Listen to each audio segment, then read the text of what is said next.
Terima kasih Mas Fahri. Saya rasa sebenarnya kalau kita tahu gitu ya, kalau kita ada di ruang digital, kalau kita ngomong tentang cyberbullying, pada saat ada orang yang melakukan cyberbullying secara langsung kepada orang lain dan ternyata hal tersebut tidak begitu benar kondisinya bahkan, ya dia juga akan diserang kok secara langsung sama orang lain juga gitu biasanya. Mereka kan punya menerima hate speech yang lain, saya rasa itu sudah jadi hubungan sosial juga.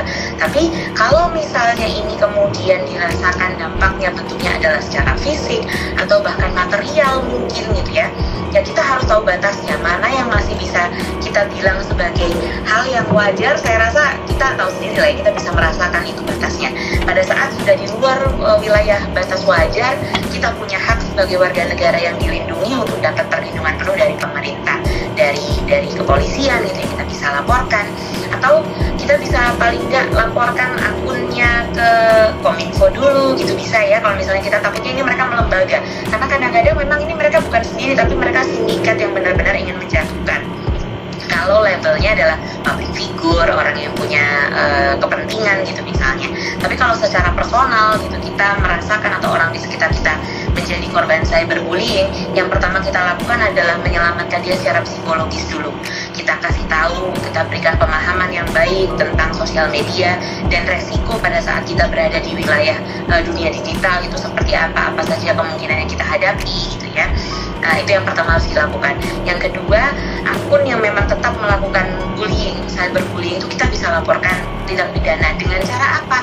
Kita punya rekamnya. Jadi kita harus capture mana tindakannya. Jadi nggak bisa cuma lapor aja akun ini membuli gitu, nggak bisa ya. Apalagi kalau misalnya itu sudah berkaitan dengan masalah material gitu, ancaman harus bayar tertentu kalau nggak disebarkan. Itu juga bagian dari hate speech dan cyberbullying. Nah, kalau sudah sampai hal yang seperti itu, ya itu adalah cybercrime besar yang kita bisa laporkan. Kita punya hak kok untuk itu. Jangan merasa takut gitu. Dan juga mungkin salah satu cara untuk kita menghindarinya, ya kita yang paling sederhana, kalau misalnya memang ada orang-orang, ada akun-akun yang kita indikasikan pernah beberapa kali, sudah beberapa kali ketidaksukaan mereka terhadap apa yang kita posting, terhadap akun kita, itu dilakukan secara langsung gitu ya, ada hate speech secara langsung, kita blok aja. Kita punya hak kok untuk merasa safe di ruang yang kita bangun sendiri.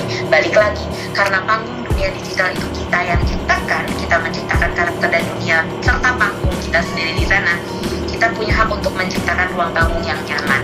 Report, blok orang yang bersangkutan, tutup aja gitu. Itu yang bisa kita lakukan yang first step-nya. Tapi ya lebih jauh kita bisa laporkan tadi. Saya rasa itu yang bisa kita lakukan, Mas Fahri.